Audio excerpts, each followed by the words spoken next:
Ang mabuting balita ng Panginoon ayon kay San Juan. Papuri sa iyo, Panginoon.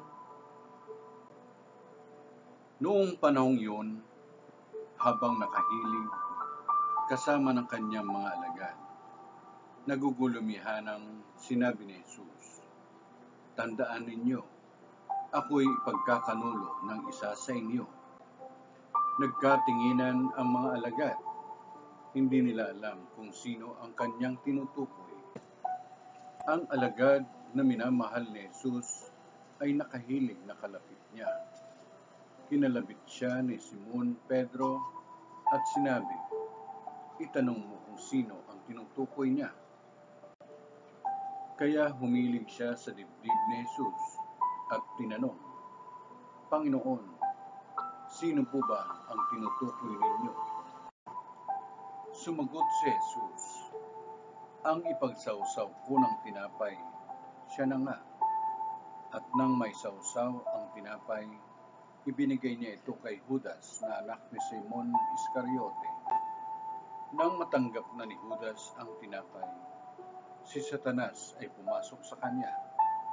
Sinabi ni Jesus, "Gawin mo na ang gagawin mo." Ngunit isa man sa mga kasalo niya ay walang nakaalam kung bakit niya sinabi ito, sapagkat si Judas ang nag-iingat ng kanilang salapi. Inakala nilang pinabibili siya ni Jesus ng kakailanganin sa pista o kaya'y pinapaglilimos sa mga dukha.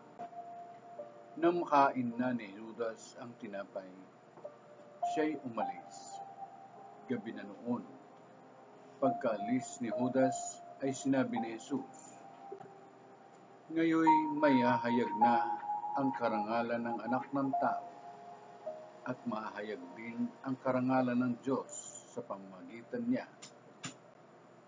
At kung mahayag na ang karangalan ng Diyos, ang Diyos naman ang maghahayag ng karangalan ng Anak at gagawin niya ito agad.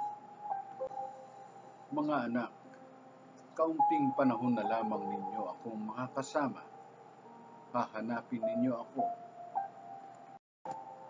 Ngunit sinasabi ko sa inyo ngayon, ang sinabi ko sa mga Hudyo, hindi kayo makapupunta sa paroroonan ko."